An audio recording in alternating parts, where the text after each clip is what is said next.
ॐ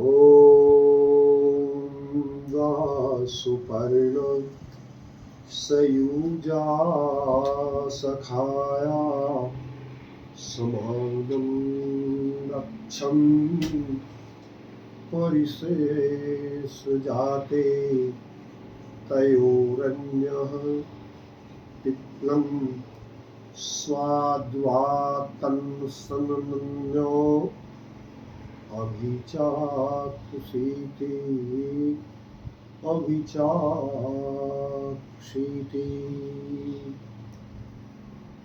प्यारे बहन भाइयों, सत्यार्थ प्रकाश चैनल में आपका स्वागत है। साथियों, आज हम जिस विषय पर गंभीर चर्चा करने के लिए बैठे हुए हैं वो एक बहुत ही गहन विषय है।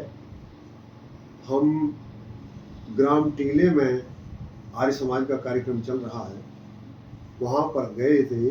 जो सारद दुर्लभ यज्ञ ग्राम दुजाने के कर्म योगियों द्वारा किया जा रहा, उसका निमंत्रण हमने जो गए थे और वहाँ कार्यक्रम भी था। तो कार्यक्रम में हमने जो विषय की प्रस्तुति की, एक तो हमने सूचना ही दी और एक दूसरा जो त्रैतवाद है वो क्या है उस पर हमने विशेष चर्चा की। हमने इस विषय को स्पष्ट करने का बहुत अच्छा प्रयास किया और श्रोताओं ने भी इस विषय को समझने का अच्छा यत्न किया। और ये विषय सभानुकूल था, ऐसे विषय सब जगह नहीं उठाए जाते हैं।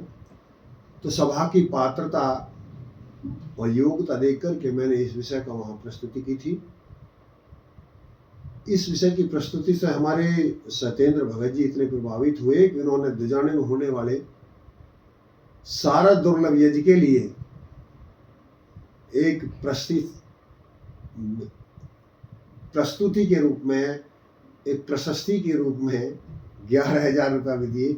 ये आर्य जी, मैं आपके उस अनुष्ठान के लिए 11,000 रुपये दे रहा हूँ। तो ये कार्यक्रम यहाँ शुरू हुआ। साथियों, हम आपको बताते हैं कि हमने जो वहाँ विषय की प्रस्तुति की, 3 चीज हैं संसार के अंदर।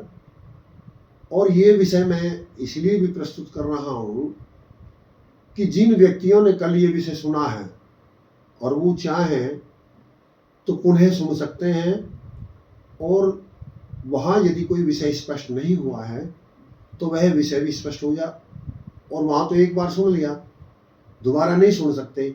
इस वीडियो के माध्यम से आप बार बार इस विषय को सुन सकते हैं और समझ सकते हैं। तो ये आप आवश्यक समझें तो आप व्यक्तिगत रूप से भी सुन सकते हैं इसको और सामूहिक रूप से भी सुन सकते हैं इस विषय को। तो ये अब मैं उस विषय के ऊपर चर्चा करता हूं, त्रैतवाद क्या है। महर्षि दयानंद जी त्रैतवाद के पक्षधर थे, यानी है भी त्रैतवाद। और फिर दूसरा क्या है, एक द्वैतवाद। द्वैतवाद क्या है, आत्मा और परमात्मा कहीं एक हो जाते हैं और एक होकर के फिर केवल आत्मा परमात्मा एक हो गए, एक प्रकृति होगी तो 2 हो जाते हैं। लेकिन ये वेद के विरुद्ध है। जो व्यक्ति वेद के बारे में नहीं जानते वो ऐसी कल्पना करते हैं। और वेद के अनुसार 3 पदार्थ हैं जो अपने में अलग हैं। और वो क्या है, एक है परमात्मा, दूसरी है आत्मा और तीसरी है प्रकृति। जैसा आप बोर्ड के ऊपर यहाँ देख रहे हैं, वो मंत्र भी दिया गया है जो ऋग्वेद का मंत्र है, मंडल 1 का सूक्त 164 और मंत्र संख्या 20 है। ये मंत्र दिया हुआ है, इसकी ये व्याख्या है और आप इसमें त्रैतवाद का विवरण है। और यहाँ अब हम यानी परमात्मा, आत्मा और प्रकृति, मूल रूप से हमको आत्मा और परमात्मा के बारे में तो बहुत काफी चिंतन मिल जाता है। प्रकृति के बारे में थोड़ा कम चिंतन मिलता है, तो थोड़ा हम बल प्रकृति पे देंगे। वहाँ भी ये विषय चलाया गया था और यत्न किया गया था कि ये विषय स्पष्ट हो जाए। लेकिन और ये विषय स्पष्ट हो, उस पर हमें ये वीडियो बना करके डालेंगे।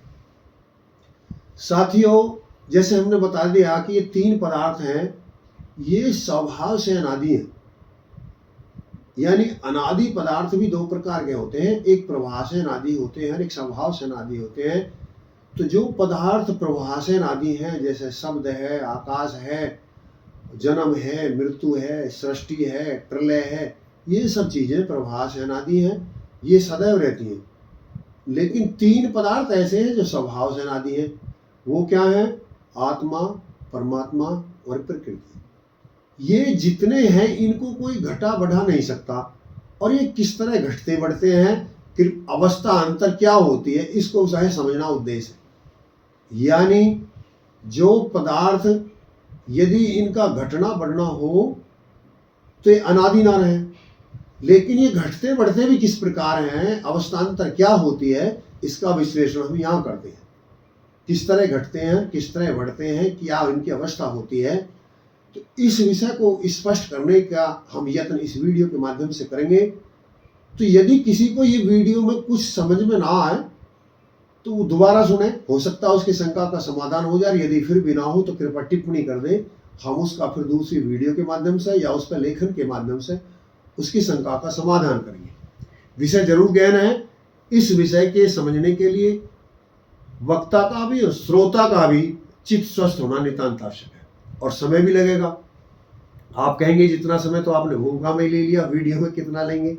देखो, जिनको ये विषय समझना है उनको समय देना पड़ेगा, और जिन्हें नहीं समझना है तो वो बिना सुने इस वीडियो विषय को नहीं समझ पाएंगे। अब हम जैसे प्रकृति है, प्रकृति यानी जिससे रचना की जाती है, रचन सामग्री है। यानी समस्त रचन सामग्री के परमात्मा ने बनाई है।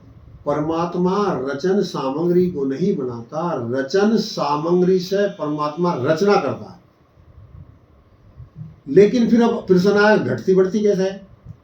जब परमात्मा रचना नहीं करता है, यानी प्रलय काल जो होता है, उसमें प्रकृति मूल रूप में रहती है और आकाश में रहती है, अंतरिक्ष नहीं रहता है। और जैसे ही जैसे परमात्मा सृजन शुरू कर देती, यानी प्रकृति को हम समझने की दृष्टि से 4 भागों में विभक्त कर सकते हैं।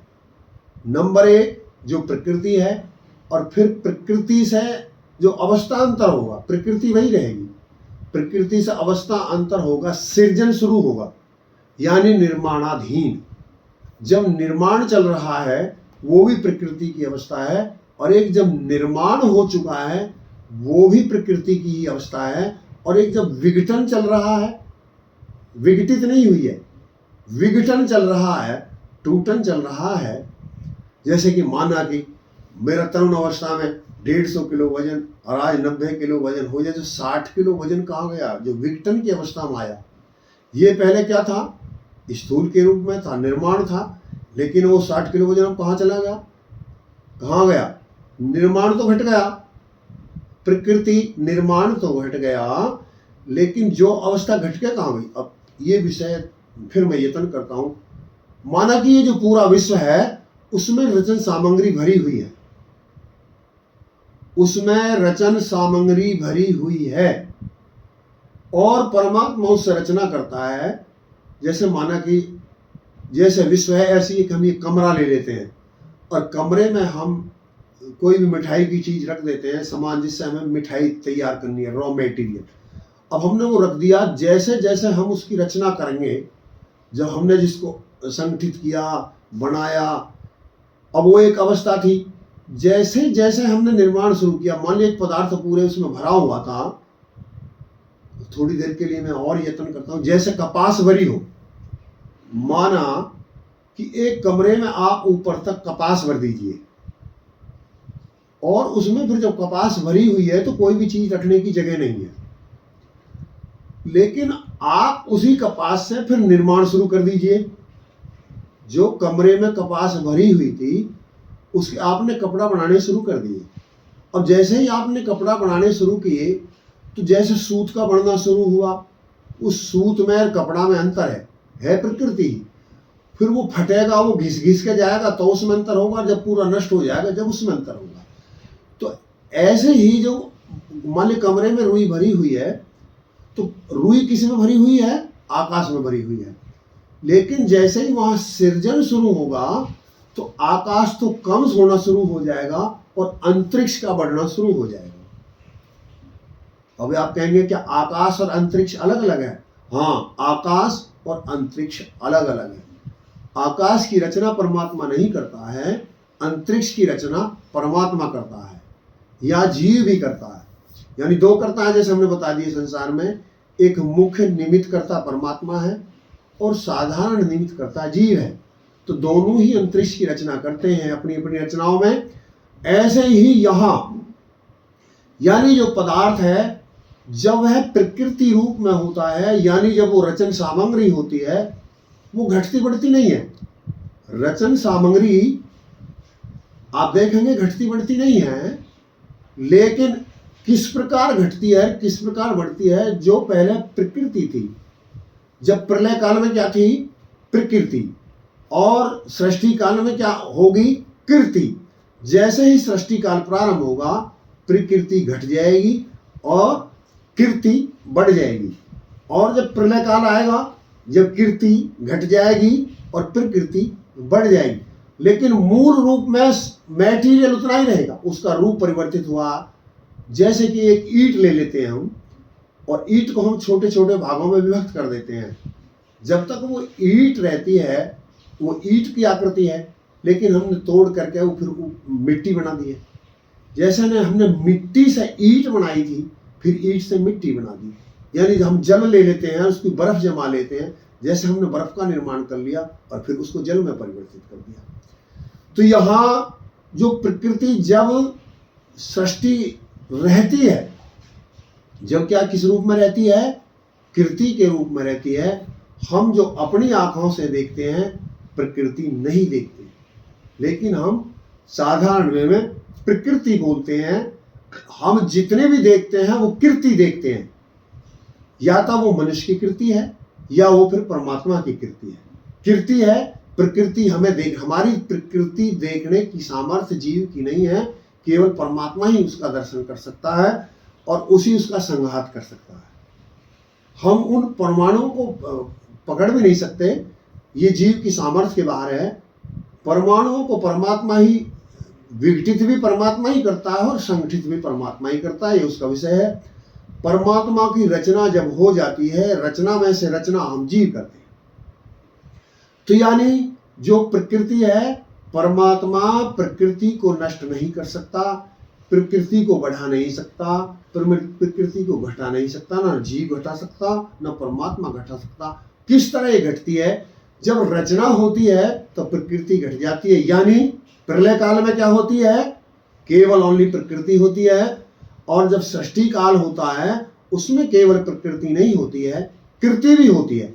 यानी प्रकृति का रूप जब अवस्था बदलती है तो कृति में बदल जाती है, वो कृति होती है। और उसकी भी चार अवस्था हमने बताई कि एक तो मूल रूप में रहती है जब रचन सामग्री रहती है, एक निर्माणाधीन रहती है जब निर्माण की अवस्था चलती है, एक वो अवस्था होती है जब निर्माण हो चुका होता है, और एक अवस्था वो होती है जब विघटन शुरू हो जाता है, और एक वो अवस्था होती है जब बिल्कुल विघटन पूर्ण समाप्त हो जाता है, समाप्ति तक। तो जो हमारी प्रकृति है लगभग चार अवस्थाओं से गुजरती है, जो हम विश्लेषण की दृष्टि से कह सकते हैं। और इसको परमात्मा ना बढ़ा सकता है ना घटा सकता है। यहाँ एक विषय उभर करके आता, जैसे हम हवन करते हैं तो कुछ लोग बात कहते हैं कि घी जला दिया। घी जड़ा नहीं, घी जड़ा नहीं, रूप परिवर्तित होता है। यानी जितना रॉ मटेरियल भरा हुआ है, जितना रॉ मटेरियल संसार के अंदर भरा हुआ है जो परमात्मा ने नहीं बनाया है, जिससे समान परमात्मा ने बनाया है, वो रॉ मटेरियल अदलता बदलता रहता है। जैसे जब घी जितना बना तो उतनी प्रकृति खत्म होगी। भाई कहीं से आप समझाएं, माना कि आपने मकान निर्माण के लिए कहीं सामान रखा हुआ है, ईंट रखी हैं, आपका सीमेंट रखा है, लोहा रखा है, ये कहीं रखा हुआ है।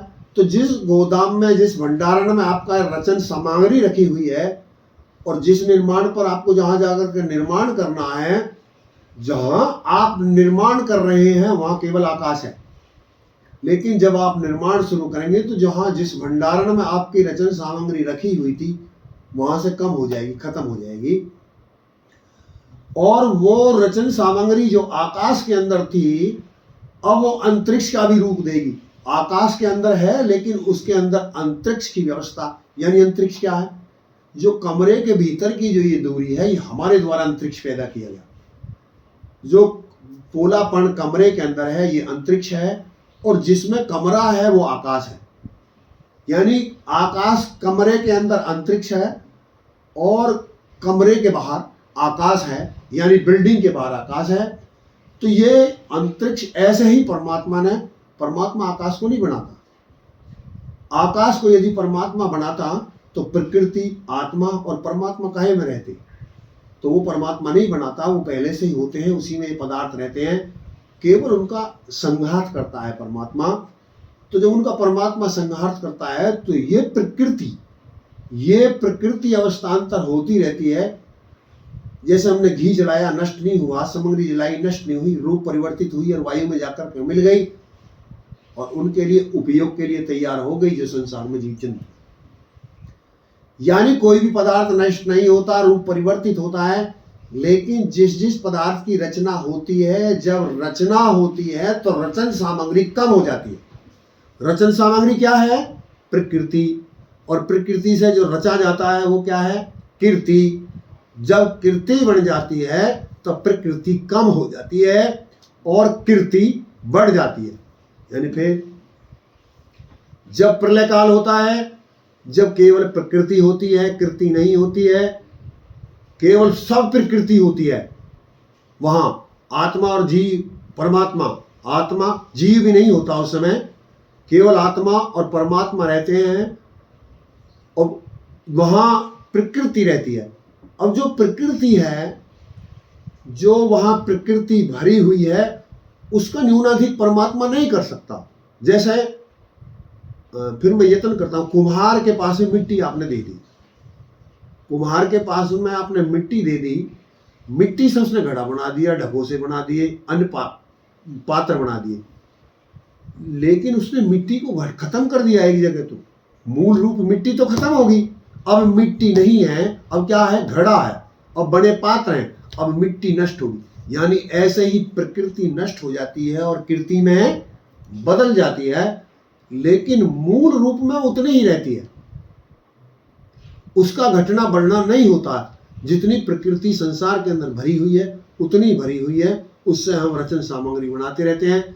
जैसे हम रचना करते हैं, मिट्टी है, हम उसकी ईंट बना लेते हैं, हम उसका मकान बना लेते हैं, तो हमने कहीं से लई नहीं, लेकिन जब मकान हमने बनाया तो हमने पृथ्वी तो कम कर दी। हमने जो मकान बनाए, जो पृथ्वी के रूप में थी, हमने ईंट के रूप में कर दी। ये गणित है, जब कहीं से आप चीज लेंगे तो वो चीज घट जाएगी, जहां के लिए ले ली जाएगी वहां चीज वो बढ़ जाएगी, लेकिन रहेगी वही। अब यहाँ फिर और दूसरों में यत्न करूं, माना कि एक कमरे में बता दिया जाए कि भाई 100 व्यक्ति हैं, यानी 100 शरीरें हैं, एक व्यक्ति है, और उनमें से 10 व्यक्ति या 50 व्यक्ति की मृत्यु हो जाती है। अब पूछो कमरे में कितने हैं व्यक्ति हैं? आप कहेंगे मरने पे भी 100 ही थे और उनके मरने से पहले भी 100 ही थे। यदि प्रश्न बदल जाता है, यदि आप पूछेंगे कि जीवित कितने हैं, अब 100 नहीं कहेंगे, अब 50 कहेंगे। और यदि ये कहेंगे कमरे में कितने हैं, 100 हैं, तो वो 100 ही रहेंगे। मरे भी कमरे में ही हैं और जीवित भी कमरे में। प्रश्नकर्ता का प्रश्न है कमरे में कितने हैं, तो कमरे में तो 100 हैं। और यदि प्रश्न ये हो जाता है, फिर और स्पष्ट करूं, माना कि स्त्री पुरुष हैं, तो इस कमरे के अंदर कितने मनुष्य हैं, तो गणना स्त्री पुरुष की बता करके कहेंगे 100 हैं। और यदि ये प्रश्न किया जाए कि इसमें स्त्री कितनी है, तो फिर वो उत्तर नहीं दे सकते कि वो 100 हैं। जितनी संख्या स्त्रियों की होगी उतनी बतानी पड़ेगी, पुरुषों की नहीं बता सकते। तो इसी प्रकार प्रकृति को समझना चाहिए कि प्रकृति जो परमात्मा ने नहीं बनाई है, जो बड़ी हुई मिली है, कीर्ति परमात्मा ने बनाई है। प्रकृति जब कीर्ति में बदलती है तो प्रकृति घट जाती है। और जब सृष्टि काल होता है, सृष्टि काल में प्रकृति कीर्ति में बदलती है और प्रकृति घट जाती है और कीर्ति बढ़ जाती है। प्रलय काल में कीर्ति घट जाती है और प्रकृति बढ़ जाती है, एक ही रहती है। ऐसे ही अब जो दूसरा हमारा विषय है आत्मा।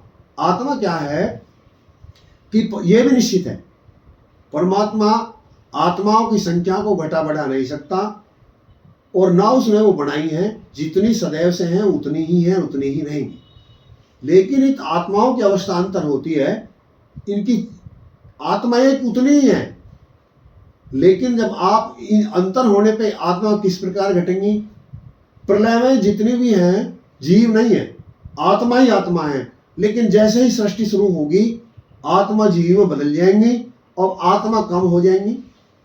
कारण शरीर में नहीं है आत्मा, कारण शरीर की आत्मा स्थूल शरीर में आ गई है, सूक्ष्म शरीर में आ गई है। वहां भी ये ध्यान रहे कि प्रलय काल में भी जो एक रचना रह जाती है, जो हमारी मुक्त आत्माएं होती हैं, उनका अभौतिक शरीर बना रहता है। जो मुक्त आत्माओं का अभौतिक शरीर प्रलय काल में भी बना रहता है, लेकिन और किसी आत्मा का शरीर नहीं रहता है, ना रचना के रूप में प्रकृति रहती नहीं है। केवल इतनी प्रकृति रह जाती है जो अभौतिक शरीर के रूप में मुक्त आत्माओं को प्राप्त होती है। और कारण शरीर वाली जो दूसरी अभौतिक आत्माओं की जो शरीर होता है वो नष्ट हो जाता है, वो वहां नहीं रहता है।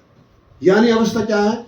जब सृष्टि शुरू होगी तो जो आत्माएं हैं, आत्मा जीव में परिवर्तित। अब आप कहेंगे आत्मा और जीव के अंतर अलग है। हाँ, कितना अंतर है आप देखेंगे।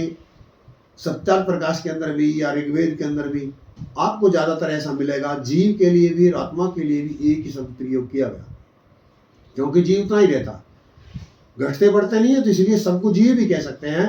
लेकिन जब वो अवस्था अंतर होती है तो उसको और कुछ कहते हैं। जैसे आप मकान बना रहे हो, तो जब मकान बन रहा है तो ये नहीं कह सकते कि मकान बन गया। मकान बना रहे हैं और मकान बन गया है, दोनों बनता है। ऐसे ही मकान यदि आप तोड़ रहे हो, मकान तोड़ रहे हैं और मकान टूट गया है, तो इनमें अंतर है। ऐसी अवस्था अंतर है। जीव से शरीर, जीव वही आत्मा ही, वही आत्मा जब शरीर धारण कर लेती है तो फिर वो जीव कहलाती है। और उसका प्रमाण ऋग्वेद के अंदर आप महर्षि का देखेंगे। महर्षि लिखते हैं कि जीव के पास में 10 प्राण होते हैं और 10 इंद्री होती हैं, यानी 5 कर्मेंद्री भी होती हैं, 5 ज्ञानेंद्री होती हैं, 5 सूक्ष्म प्राण होते हैं और स्थूल भी होते हैं। प्राण, अपान, व्यान, उदान, समान, नाग, किरकल, देवदत्त, धनंजय, ये 10 प्राण स्थूल शरीर में रहते हैं, जीव के पास में रहते हैं। और जैसे ही मृत्यु हो जाती है, प्राण निकल जाते हैं, तो निर्जीव हो जाता है। आत्मा फिर सूक्ष्म शरीर में आ जाती है। यानी जो आपका सूक्ष्म स्थूल शरीर है, जो आप और हम देख रहे हैं, आपका और हमारा, इसमें एक सूक्ष्म शरीर को लेकर के एक चीज फिट है जिसको अमर कहते हैं। ध्यान रहे, परमात्मा का, आत्मा का, प्रकृति का कभी जन्म नहीं होता। अब आप कहेंगे यदि आत्मा का जन्म नहीं होता तो हम तो रोज कहते हैं जन्म और मृत्यु हो गई। हाँ, ये विषय लगते हैं, मैं कह रहा हूँ जन्म नहीं होता, मैं ही कहूँगा जन्म होता है तो संशय हो जाता है। जन्म क्या है कि जब ये सूक्ष्म शरीर धारी आत्मा पिता के गर्भ में जाके माँ के गर्भ में जाती है, तो वहां इसका स्थूल शरीर धारण करती है। कर्मों के आधार पर ये अपने शरीर की प्राप्ति करती है। जैसे इसके कर्म होते हैं, स्त्री के होते हैं तो स्त्री का शरीर मिलता है, पुरुष का होता है तो पुरुष का शरीर मिल जाता है। और वृक्ष के कर्म होते हैं तो वृक्ष की योनि मिलती है। गधा, घोड़ा, कुत्ता, बिल्ली, हाथी, चींटी, किसी भी अवस्था में आत्मा चली जाती है, लेकिन पहले नर के शरीर में जाती है, नर के माध्यम से फिर मादा के शरीर में जाता है। जब दोनों की स्थिति गर्भाधान समय अनुकूल होता है, यानी एक विषय गौर देकर सुनिए, गर्भाधान के समय कौन सा है? परमात्मा पिता के गर्भ से उस आत्मा को भेजेगा। पिता के गर्भ में ऐसी भी आत्मा स्थित है जो शरीर पुरुष का धारण कर सकती है, और ऐसी भी स्थित है जो स्त्री का शरीर धारण कर सकती है। लेकिन जिस समय नर मादा मिलन कर रहे हैं, जो गर्भाधान का काल है, वो मादा के आधार पर निर्धारित होता है। वो एक समय होता है, इसका पूरा विवरण संस्कार विधि में दिया हुआ है। तो उस काल के आधार पर, यदि वो काल मादा के आधार पर जो तय होता है शरीरों का, वो क्या समय है, वो पुरुष का है या स्त्री का, यदि वो मिलन उस समय में हो रहा है जब मादा के शरीर की स्थिति नर पैदा करने की नहीं है, वो मादा पैदा करेगी, तो उस शरीर में, उस अवस्था में परमात्मा पिता के गर्भ से माता की आत्मा को गर्भ में भेजेगा। यानी स्त्री, जिसको स्त्री का शरीर प्राप्त करना है, जिसके कर्म स्त्री के गए हैं, जिस आत्मा के, उसको वहां भेजा जाएगा। और यदि वो काल ऐसा है उसमें मादा को जन्म दिया जा सकता है उस काल में, तो फिर उस आत्मा को गर्भ में से भेजेगा कि जो यानी लड़के के रूप में जन्म लेगी, यानी नर मादा। और कहेंगे क्या पिता के गर्भ में अनेक आत्मा भरी हुई है? हाँ, अनेक आत्मा भरी हुई है। देखो, इससे विषय स्पष्ट होगा कि जब आप देखेंगे बच्चा होता है और एक ही माँ के दो जुड़वा हो जाते हैं, एक बेटा बेटी भी हो जाता है, बेटा बेटा भी हो जाते हैं, बेटी बेटी भी हो जाती है, और 3-3, 4-4, 5-5 तक बच्चे हो जाते हैं। और आप देखेंगे जो कुतिया, सूरी, इनके बच्चे होते हैं तो 8-8, 10-10, 12-12 तक हो जाते हैं। और आप सांप देखोगे तो लाखों में अंडा दे देते। तो इतनी आत्मा उसके जीव में, नर के शरीर में रहती है। यदि इतनी शरीर में आत्माएं नहीं होती तो इतने बच्चे को जन्म कैसे हो जाता? शरीर में एक मुख्य आत्मा रहती है और अनेकों आत्मा ऐसी रहती है, कुछ सूक्ष्म शरीरधारी रहती हैं जो गर्भ धारण करने के समय चली जाती हैं, और कुछ ऐसी भी रहती हैं जो परजीवी होती हैं। मेरे शरीर में ऐसी भी आत्माएं हैं जिनका अपना शरीर है और मेरे शरीर आधारित है, और कुछ मेरे शरीर में ऐसी भी आत्माएं हैं, यानी पुरुष के, मेरे से मतलब समझ जाइए कि जो अपना शरीर धारण कर लेंगी गर्भाधान के समय। तो आत्मा तो अनेक हैं, लेकिन वो किस अवस्था में है, कैसे हैं? तो ये आत्माओं का स्वरूप मेरे शरीर में है। आप कहेंगे वैसी आत्मा कैसी है जो परजीवी है? माना कि आप देखेंगे किसी पशु के कीड़े पड़ जाते हैं और इतने कुत्ते के कीड़े पड़ जाते हैं, तो जो कीड़े पड़े हैं उसी शरीर में तो हैं, लेकिन वो आत्मा तो सब अलग अलग है। हर आत्मा का अपना एक शरीर है। और कुछ ऐसी, अब जो गर्भ के अंदर आत्मा, पिता के अंदर, उनका तो शरीर है नहीं, उन्हें तो शरीर जाकर के धारण करना। तो एक तो आत्मा ऐसी हुई, एक तो आत्मा ऐसी है शरीर के अंदर जो मूल आत्मा है, एक ऐसी आत्माएं हैं जिनको जाकर के जन्म धारण करना है, एक ऐसी आत्मा है जो शरीर धारण कर चुकी हैं, मेरे शरीर के आश्रित हैं, और एक ऐसी भी आत्माएं हैं जो मेरे शरीर की रचना में भूमिका निभा रही हैं या मेरे रोगों का कारण बन रही हैं। ये थोड़ा जटिल विषय है। अब ऐसी अवस्थाओं में जब आत्मा जाती है, जो मेरे शरीर के अंदर कीड़ा के रूप में आत्मा है या मेरे शरीर के सर्जन या विघटन के रूप में आत्मा है, वो संतान के जन्म का कारण नहीं बन सकती। वो आत्मा जन्म का कारण बनेंगी जो मेरे हृदय में आत्मा है। हृदय में एक तो मेरी मूल आत्मा है और एक मेरी आत्मा में जो दूसरी आत्मा है, मेरे हृदय में जो दूसरी आत्माएं हैं, जो फिर जहाँ से पुत्र या पुत्री प्राप्त होती है। पहले पुत्री या पुत्र पिता के हृदय में आते हैं और पिता के हृदय से फिर माँ के गर्भ में जाते हैं। माँ के गर्भ में रहने के बाद में वो 10 महीने में या 9 महीने में जब गर्भ के बाहर आता है, वो शरीर धारण किया हुआ, उसे जन्म कहते हैं। और जब इस स्थूल शरीर को छोड़ देता है तो उसे मृत्यु कहते हैं। तो ये जैसे हमने बताया कि पहले कारण शरीर प्रलय में, फिर उसके बाद में जैसे शरीर धारण करेगा वो जीव बन जाएगा, और जब वो मृत्यु होगी और प्रलय काल नहीं है, अब वो सूक्ष्म शरीर में होगा।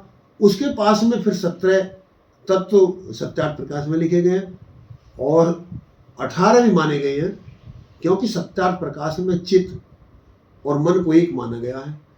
लेकिन वही संस्कार विधि में नहीं, ऋग्वेद आदि भाष्य भूमिका में महर्षि रानन अलग अलग माना।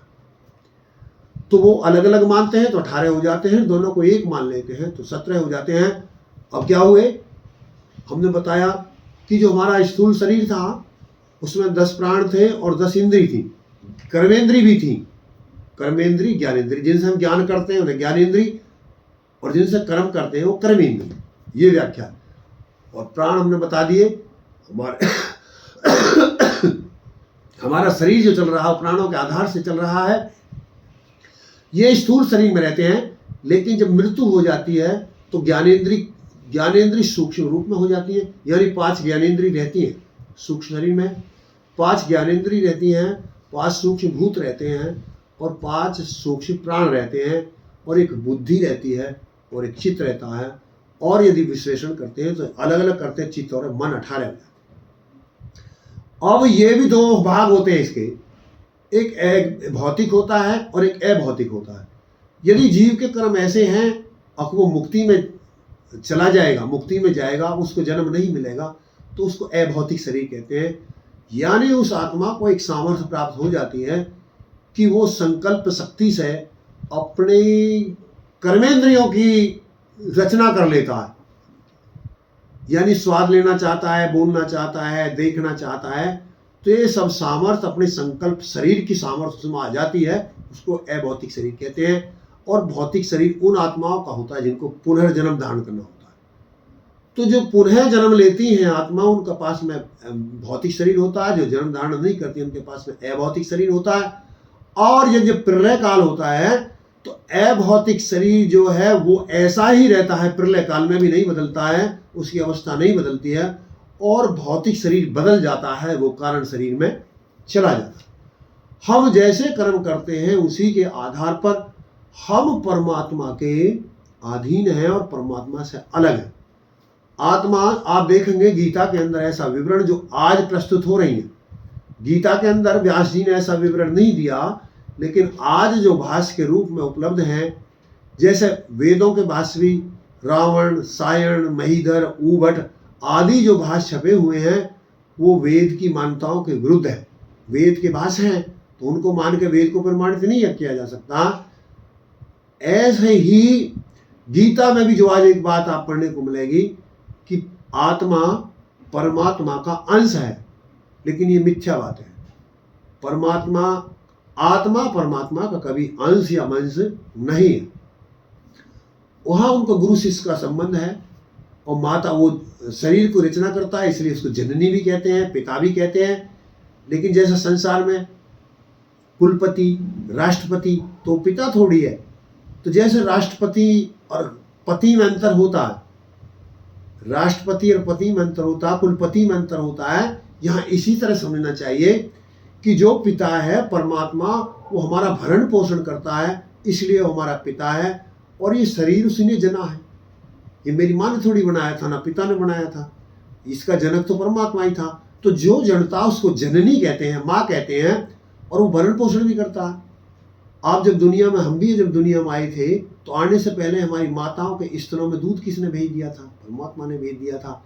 तो ये जो व्यवस्था करना, इसलिए गुणों के आधार पर उसको जनक कहते हैं, जननी कहते हैं, पिता कहते हैं। लेकिन आत्मा उसका अंश नहीं है, ना उसका अंश है ना उसका वंश है। और कभी आत्मा परमात्मा नहीं हो सकती, और ना परमात्मा कभी अवतार लेता है। आत्मा तो अवतार लेती है, उतरती चढ़ती है। अवतार का मतलब उतरना चढ़ना। अब जो सब जगह भरा हुआ है, उस आएगा जाएगा कहाँ को? आना जाना तो उसमें बनता है, जो कहीं है कहीं नहीं है। यदि कहीं आएगा उतरेगा तो जहां था, अब जहां के लिए उतरेगा वहां पहले जहां को उतरेगा वहां नहीं था, अब कहां पर है? जहां से उतरेगा। और यदि वो उतर गया तो अब वहां नहीं है जहां से उतरा था, वहां आ गया जहां उतर करके। तो बात समझ में? यानी वो उतरना चढ़ना उसका होता ही नहीं है। ये तो जब होता कि जब वो कहीं होता और कहीं ना होता। ये जैसे ईसाइयों के, मुसलमानों के, या जो पौराणिक हैं अपने, जो परमात्मा की विद्या को नहीं जानते, भ्रमित ज्ञान में है, वो कहते हैं कहीं क्षीर सागर में है, कहीं चौथे आसमान पे, कहीं सातवें आसमान पे। तो वहाँ जो उसके विषय में जानते नहीं है, उनका आना जाना बढ़ता है। और जो इस वेद इसके बारे में जानता है, वो तो सर्वव्यापक है, सर्वव्याप्त है, और वो सर्वव्यापक और सर्वव्याप्त का आना जाना कहीं नहीं बढ़ सकता। तो ये जो आत्मा परमात्मा के अधीन है, और जो परमात्मा का ध्यान आत्मा करती है, जितना जितना ध्यान आत्मा परमात्मा का करती है, अपनी सामर्थ्य का बोध होता है। यदि आत्मा परमात्मा का ध्यान नहीं करती है तो सामर्थ्य का बोध नहीं होती, उस कर्मों को भी कर जाती है जिसको उसे नहीं करने। परमात्मा का ध्यान करना, परमात्मा का स्मरण करना, वेद का पढ़ना, मूल प्रयोजन यही है कि हमारे कर्म क्या। यदि कोई व्यक्ति वेद पढ़कर भी और परमात्मा का ध्यान करके, संध्या करके, भजन करके भी कर्म नहीं सुधारता है, तो फिर उसके भजन करने का कोई लाभ नहीं होगा। एक व्यक्ति कितने ही संध्या करे, कितने ही यज्ञ करे, और वो बुरे कर्म करता रहे, तो परमात्मा उसको अवश्य दंड देगा, छोड़ेगा नहीं। यानी कोई छूट नहीं है। आखिर कर्म प्रधान है, जैसे हम कर्म करेंगे, कर्म परमात्मा के अधीन भी नहीं है। कर्म फल परमात्मा के अधीन नहीं है। आप कहेंगे जी हमारे अधीन तो कहाँ, तो कर्म परमात्मा के अधीन, वही तो देता। अरे वो देता है, हम जैसा कर्म करते हैं फल वैसा तैयार होता है। अब हमने जैसा कर्म किया फल वैसा तैयार होगा, तो परमात्मा कैसे तय कर सकता है? जिसने कर्म किया फल भी उसी ने तैयार कर दिया। इसलिए कर्म के से फल तैयार होता है, तो कर्म तो जीव के अधीन है। और जब कर्म जीव के अधीन है तो कर्म और फल का रचयिता कर्म है, और वो जीव के अधीन है, तो जिसके जो अधीन है वो तो तत्काल तैयार हो जाना है। लेकिन परमात्मा फल देता है। जीव कर्म फल जीव के अधीन है, लेकिन कर्म का फल परमात्मा के अधीन है। फल जान रहे, देना देना देना अधीन है, कर्म फल नहीं। वो देगा ही, स्वतंत्रता से नहीं दे सकता, वो व्यवस्था है। जैसे आपने नौकरी की, एक क्लर्क आपको तनख्वाह देता है। अब आपने जितनी छुट्टी की है, जितनी पहले ले ली है, वो क्लर्क काट लेता है। तो पैसा कौन दे रहा है? क्लर्क दे रहा है। लेकिन क्या क्लर्क स्वतंत्रता से दे रहा है? वो चाहे आपके मान लिया 50,000 तनख्वाह, तो क्या आपको 10,000 दे सकता है? या 50,000 तनख्वाह क्या 60,000 दे सकता है? जैसे वो क्लर्क ना 60,000 दे सकता, ना 40,000 दे सकता, 50,000 ही देगा, बिना कारण के नहीं दे सकता। ऐसे ही परमात्मा हमारे कर्म जो हम करते हैं उसके आधार पर वो फल देता है, उसमें वो न्यूनाधिक नहीं कर सकता। उसकी दयावान है, वो विषय अलग है, वो दया भी करता है। यानी ये सिस्टम को समझे बिना सारा संसार भ्रमित है।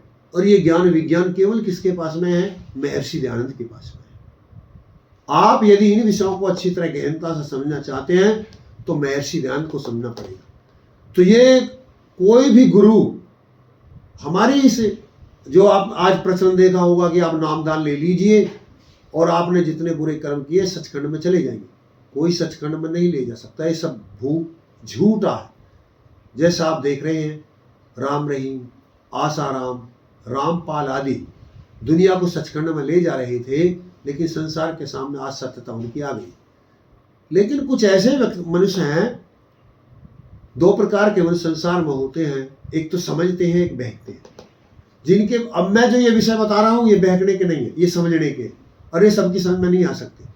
जिसके पास समझ नहीं है, ये तो गणित का सौदा है, ये कोई इतिहास नहीं सुनाया जा रहा, कहानी नहीं सुनाई जा रही, ये गणित का सौदा है, उसकी समझ में आएगा जिसके पास में समझ हो। तो ऐसे ही जो आत्मा समझाई नहीं जा सकती, बहकाई जाती है, जैसे पूरा संसार आज बहक रहा। मूल रूप से जो हमारे आज कथावाचक हैं, जिनमें आज देखेंगे कि बागेश्वर धाम जैसे हैं, आज एक झूठा नारा दे करके कि ये जो हिंदू राष्ट्र का सनातन, ये सनातन के दुश्मन है, ये धर्म के दुश्मन है, इनको पता नहीं है।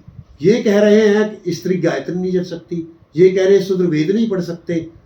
इन धूर्तों का तो जो इलाज हो, इनको तो बहुत दंड दिया जाना चाहिए। ये अवस्था अलग है। आज ये राज आश्रित हो रहे हैं, तो उससे अविद्या अंधकार बढ़ रहा है। इन्हीं का ही नहीं, ऐसी कुरान के माध्यम से बढ़ रहा है, पुराण के माध्यम से बढ़ रहा है, बाइबिल के माध्यम से बढ़ रहा, ऐसा तो कोई है नहीं।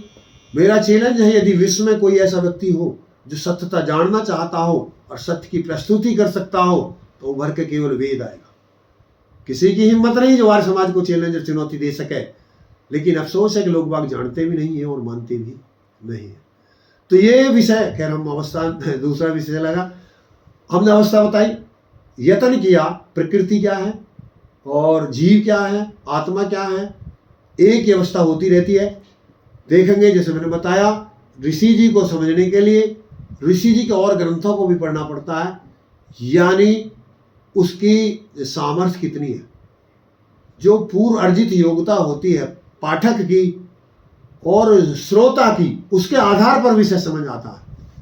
नहीं तो यदि पाठक की या श्रोता की पूर्व अर्जित योग्यता कम है, तो उसको श्रोता या लेखक वो विषय समझा नहीं पाता है, वो अपनी योग्यता के आधार पर समझ जाता है। अब हम थोड़ा परमात्मा के बारे में जिक्र करते हैं। जैसा आपको वैसे विदित है, कि परमात्मा की कोई अवस्थांतर नहीं होती है। दोनों की क्या हमने अवस्था बताई? प्रकृति की भी अवस्था बदलती है, घटती बढ़ती है, और उधर आत्माओं की भी अवस्था हमने बताई, वो भी 4 अवस्थाओं में चली जाती है, तो उनकी भी घटती बढ़ती होती है। कभी आत्मा कभी अधिक हो जाती है, कभी जीव अधिक हो जाते हैं, कभी सूक्ष्म शरीर अधिक हो जाते हैं, और कभी भौतिक अभौतिक शरीर अधिक न्यूनाधिक हो जाते हैं। अब एक जो चौथी अवस्था, तीसरी अवस्था परमात्मा की आती है, इसकी केवल एक अवस्था रहती है, ये कभी घटता बढ़ता नहीं है, चाहे प्रलय काल हो या कुछ हो, ना ये जन्म लेता है, ना कहीं आता है, ना कहीं जाता है, और इसका कोई सेंटर पॉइंट भी नहीं है, कोई देश विशेष में भी नहीं रहता है, सर्वत्र रहता है, सब कुछ जानता है। और ये सब कुछ कर सकता है क्या? ये सब कुछ नहीं कर सकता है। आप कहेंगे जो सब कुछ नहीं कर सकता तो फिर ये सर्वशक्तिमान कैसा है? और क्या ये सब कुछ जानता है? ये सब कुछ जानता भी नहीं है। आप कहेंगे भी जो सब कुछ नहीं जानता तो फिर सर्वज्ञ कैसे हो सकता है? हम इस यत्न करते हैं समझाने के लिए। यदि सब कुछ कर सकता है तो मैं आपसे कहूंगा, क्या आत्मा को मार सकता है? नहीं मार सकता। नहीं परमात्मा आत्मा बना सकता है? नहीं बना सकता। क्या नया परमात्मा बना सकता है? आप कहेंगे बना सकता। चलो मान लेते, हम परमात्मा से कहते हैं, परमात्मा कृपा हम विनती करते हैं कि आप दूसरा परमात्मा बना दीजिए बिल्कुल अपने जैसा, और परमात्मा हमारी सब प्रार्थना स्वीकार कर लेता और बना देता। अब हमारे पास में 2 परमात्मा हो गए। अब हम परमात्मा से प्रश्न करते हैं कि परमात्मा, हमने प्रश्न किया था कि आप ऐसा परमात्मा बना दीजिए बिल्कुल अपने जैसा। उन्होंने कि मैंने बना दिया, सब सामर्थ्य है, सब सामर्थ्य है। तो जो बनाने से पहले, एक तो बनाने से पहले था और एक बनाने के बाद में है। एक बनाया गया है, एक बनाया गया है, एक बनाया नहीं गया है। एक रचना है, एक रचयिता है। आप तो कहते थे कि हम बिल्कुल एक जैसा बना देंगे, तो क्या ऐसा परमात्मा कर सकता है? इसी जो परमात्मा कर सकता है, ऋषि ने बहुत अच्छा समझाया है इस विषय को। जो परमात्मा कर सकता है उसको सगुण कहते हैं, और जो परमात्मा नहीं कर सकता है उसको निर्गुण कहते हैं। अब एक जो दूसरा विषय है, क्या परमात्मा सब जानता है? मेरी मृत्यु कब होगी, मैं कल क्या करूंगा, क्या ये परमात्मा जानता है? हाँ, यदि कारण है तो वो जान जाएगा। कारण से परमात्मा जानता है, बिना कारण के परमात्मा नहीं जानता है। और ना उसके ऊपर कोई दोष आता है। इसमें क्यों नहीं दोष आता है? कि जब कोई कारण ही नहीं है, कोई चीज ही नहीं है, और जब चीज है ही नहीं तो उसे जाने क्या? आज का मेरा कल का कर्म आज है ही नहीं, और जब है नहीं तो उसे जानता भी नहीं है। जब होगा, जब परमात्मा जान जाएगा। यदि विचार के रूप में मेरे अंदर है तो परमात्मा जान जाए, यदि विचार के रूप में मेरे हृदय के अंदर है तो परमात्मा जान जाएगा, और यदि विचार के अंदर भी नहीं है तो परमात्मा नहीं जान पाएगा। यानी कारण नहीं है तो कार्य नहीं होगा। जैसे, और मैं इसको विषय को स्पष्ट करूं, आप अब वो सब कुछ जानता, माना कि मैं कल जो कुछ करूंगा या जीवन भर जो कुछ करूंगा, कल से मतलब जीवन में, और यदि परमात्मा जानता है तो वो जानता जब है वो कहीं निश्चित है। अब गौर देकर सुनना मेरी इस बात को। यदि परमात्मा जानता है मैं कल क्या करूंगा, मैं जीवन में क्या करूंगा, तो वो जब जानेगा कि कहीं वो निश्चित होगी। जब कोई है चीज निश्चित है जब ही तो वो जानेगा, और जब वो निश्चित है तो मैं उसे बदल कैसे सकता हूं? और जिसे मैं बदल नहीं सकता उसके लिए वो उत्तरदायी कैसे हो सकता हूं? मैं उत्तरदायी जब हूं मैं किसी को बदल सकता हूं, और जब मैं निश्चित में बंधा हुआ हूं, मान लिया एक मालिक नौकर को आदेश कर देता कि आपको ये कार्य करना और इस तरह करना, अब नौकर का उसी तरह करना कर्तव्य है, और वो उसका रिजल्ट उसके हाथ में नहीं है, रिजल्ट जिसने आदेश किया था। यदि ऐसे मेरे कर्म परमात्मा ने निश्चित कर दिए हैं और मुझे वही करना है जो परमात्मा ने तय किया, यदि परमात्मा ने यह तय कर दिया मैं किसी का गला काटूंगा कल, या कोई किसी का गला काटेगा, या बलात्कार करेगा, या वो किसी का मृत्यु करेगा, जैसे कहते हैं कि मृत्यु परमात्मा लिख देता, अब कौन मारेगा? और जब परमात्मा ने लिख दिया था कि कौन मारेगा तो फिर अपराधी कैसा है? ये भी विषय कल हमने चर्चा की थी थोड़ी। अकाल मृत्यु होती है। विद्वान जो अब तक एक मत नहीं थे, हमारे राजारी सभा के प्रयास से हमने ये विषय सिद्ध कर दिया है कि अकाल मृत्यु होती है। कोई भी विद्वान इस पर एक भी प्रमाण नहीं दे सकता। ये घोषणा गौतम नगर के वहाँ गुरुकुल में हो चुकी है, और परोपकारी सभा सार्वदेशिक सभा के अधिकारी और विद्वानों के बीच हुई है, शास्त्रार्थ हुआ है। तो साथियों, ये अब यही विषय आता है कि जब जो घटना है, परमात्मा ने मुझे शरीर दे दिया है जिसे मैं 400 वर्ष भी चला सकता हूँ, और मैं चाहूँ तो आज भी नष्ट कर सकता हूँ। मैं आज ही जहर खाऊं, आज बिजली का तार पकड़ लूँ, आज मैं फांसी पे लटक जाऊँ, मैं लटक जाऊँगा। और कोई दूसरा व्यक्ति मुझे जहर दे सकता है, गोली मार सकता है, तलवार मार सकता है, मृत्यु कर सकता है। अच्छा वैद्य मेरी रोगों को घटा कर आयु को बढ़ा सकता है। राजा की व्यवस्था से ऐसी चिकित्सा व्यवस्था हो तो राजा बढ़ा सकता है। तो ये सब व्यवस्थाएं हैं। तो हमने थोड़ा ये यत्न किया त्रैतवाद के ऊपर।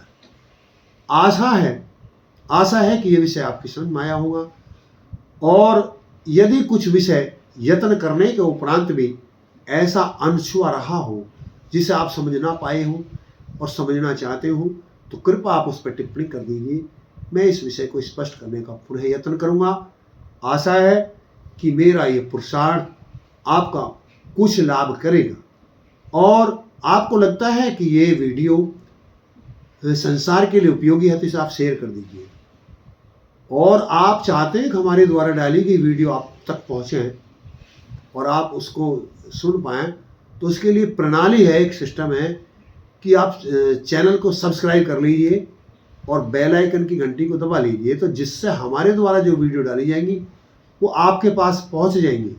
आप सुनने का एक ऑप्शन होगा, आप सुने या न सुने उसके लिए बाध्यता नहीं होगी, आप मर्जी न सुने, लेकिन एक ऑप्शन होगा कि हमारे द्वारा डाली गई वीडियो आप तक पहुंचेंगी और आप ये सत्य ज्ञान सत्यार्थ प्रकाश चैनल के माध्यम से जो हम करते हैं वो पहुंच जाएगा।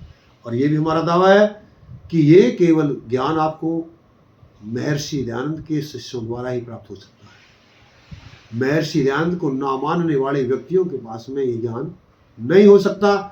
यदि आप संसार की सत्यता समझना चाहते हैं तो फिर बाध्यता है, व्यवस्था है, आपको महर्षि दयानंद समझना ही पड़ेगा। इन्हीं बातों के साथ मैं अपनी वाणी को विराम देता हूँ। ओम शांति।